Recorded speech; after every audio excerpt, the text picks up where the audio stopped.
이 물질은요, 절대로 우리의 영혼의 필요를 채워줄 수가 없어요. 그런데 이 사람이 뭐라고 얘기했어요? 내 영혼아, 이제 평안히 쉬고 먹고 마시고 즐거워하자 그러잖아요. 이 물질적인 소유가 자기의 영혼의 필요까지 채워줄 것처럼 착각하고 이제 살아온 거예요. 만약에 이 사람이 세월이 연장이 돼서 아마 더 살았다면은, 이 물질이 내 영혼의 필요를 채워줄 수 없구나 하는 것을 그제서야 아마 알게 되었을 거예요. 근데 그것도 깨닫지 못하고 그냥 죽게 되었으니 참 억울하게 된 거죠. 그래서 세상의 부여나 하나님에 대해서는 가난한 사람이 이와 같다, 예수님께서 이 얘기를 하시는 그런 대목입니다. 이 마음에 있는 이 탐욕, 이걸 아까 우상숭배라고도 했는데요, 골로새서 3장 5절에 그런 말씀을 했습니다. 그러므로 땅에 있는 지체를 죽이라. 곧 음란과 부정과 사욕과 악한 정욕과 탐심이니 탐심은 우상숭배니라. 이 탐심이 우상숭배다 그랬어요. 그래서 첫 번째 계명 우상숭배에 대한 이야기와 이 10번째 계명 탐심이 같이 막 통하는 거죠. 그래서 우리가 욕망을 추구하면 추구할수록 그 파멸에 이르고, 또 욕망을 추구하다 보면 우상을 만들어 놓고 그걸 숭배하는 그런 삶으로 나아가게 되는 거죠. 전도서 5장 10절에 이런 얘기하고 있습니다. 은을 사랑하는 자는 은으로 만족하지 못하고 풍요를 사랑하는 자는 소득으로 만족하지 아니하나니 이것도 헛되도다 그랬습니다. 우리가 욕망하는 것은요, 욕망하는 것으로 채워지지 않는다는 거예요. 이 전도서 기자가 그렇습니다. 이 눈이라고 하는 것이 아무리 좋은 걸 봐도 차지 않고, 귀라고 하는 것이 아무리 좋은 음악을 들어도 차지 않는다는 거예요. 마치 물이 다 흘러 강물이 바다로 가지만 바다가 바다를 채울 수 없는 것과 같다는 거예요. 우리 인간의 마음속에 있는 이 그릇, 이것은 세상의 어떤 것으로 채울 수가 없다는 거예요. 오직 하나님으로만 채울 수 있다는 거예요. 시편 23편 1절에 보면 여호와는 나의 목자시니 내가 부족함이 없으리로다. 여호와를 나의 목자로 여길 때만 부족함이 없지 세상에 어떤 물질을 가지고 있어도 늘 부족하다, 그런 얘기입니다. 이 폴 틸리라고 하는 신학자가 있는데요, 뉴 빙이라는 그 설교집을 썼어요. 근데 원래 그분이 이제 그 아담 이브 그 인간의 원죄로부터 이렇게 쭉 분석을 하면서 원 존재이신 하나님에게서 우리가 이탈되어서 소외되어 있기 때문에 불안하다는 거예요. 불안한 상태를 우리가 어떻게 해소해 보려고 자꾸 탐욕을 갖는 거예요. 그리고 자기 스스로가 많이 신적인 존재처럼 되려고 교만한 거예요. 그게 죄고, 그렇게 해서 온 것들이 인간의 타락입니다. 그래서 해결할 수 없는 그 인간을 위해서 예수님이 새로운 존재로 오셔서 이 원존재이신 하나님께 회복되는, 돌아갈 수 있는 길을 마련해 준 거죠. 그래서 예수님 안에 있으면, 예수님을 믿으면은 우리가 원존재이신 하나님께로 돌아간다. 이게 이제 뉴빙, 새로운 존재가 되는 거거든요. 고린도후서 5장 17절에 말씀한 것처럼 그런즉 누구든지 그리스도 안에 있으면 새로운 피조물이라 이전 것은 지나갔으니 보라 새 것이 되었더라. 이 에릭 프롬이라는 사람도 소유냐 존재냐라는 책을 썼는데 두 가지 인생으로 나눠서 얘기를 했어요. 소유지향적인 인생이 있는가 하면 존재지향적인 인생이 있다. 이 소유지향적인 인생은 사실은 사탄의 방식이에요.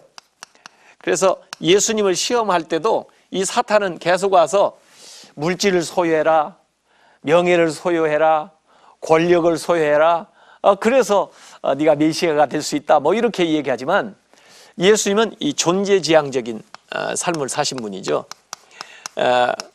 물질을 소유하지 않고도, 명예를 구하지 않고도, 권력을 추구하지 않고도 그 존재 자체로서의 하나님의 아들이고 또 메시아로서의 그 사명을 감당해 나가신 거거든요. 그래서 우리로 하여금 소유지향적인 삶, 이 사탄이 유혹하는 그 삶을 살지 말고 존재지향의 삶을 살아. 이런 것이 이제 에릭 프롬이라는 사람도 한 얘기고 그렇습니다. 자, 그러려면 어떻게 해야 되냐? 자족하는 마음이 있어야 돼요.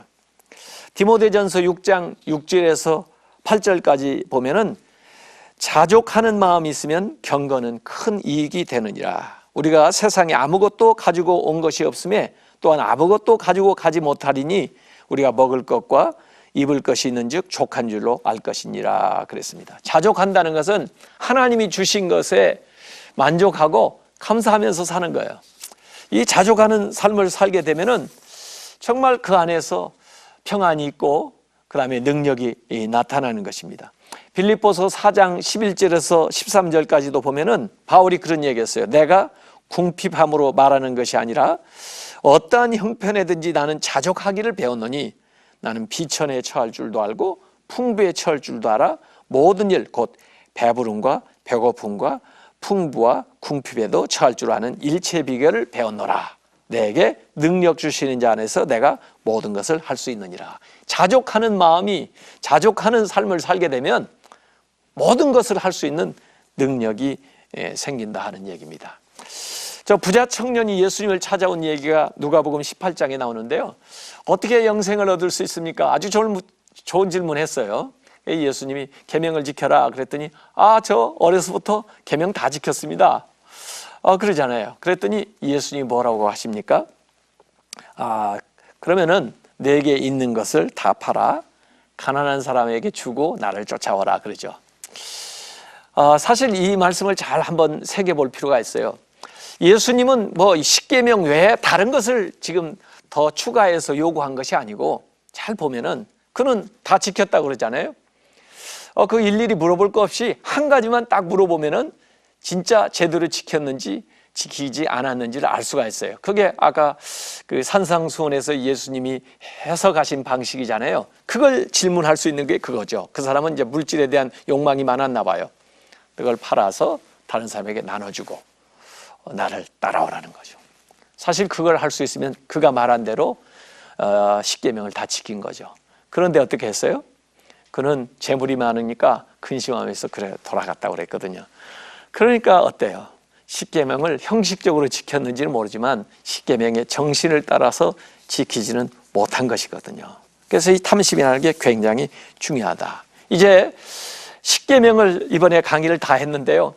한번 생각을 해보세요. 이 십계명은요, 율법 그냥 법이 아니에요. 이건 윤리고 또 이건 신앙의 차원으로 올라가야 되는데 우리가 손가락이 10개니까 십계명이라고 그랬죠.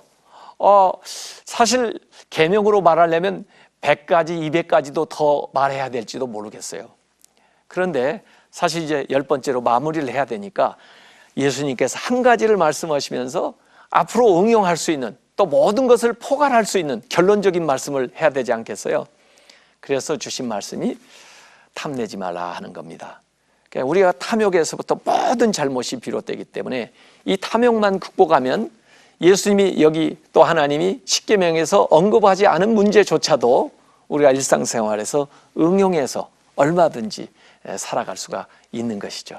그래서 우리가 신앙생활에 그 탐욕을 버리고 하나님이 주신 것에 자족하는 그런 마음 가지고 하루하루 살다 보면은 이 율법의 정신인 하나님 사랑과 이웃 사랑을 온전히 실현하는 그런 삶을 살아가게 될 줄로 믿습니다.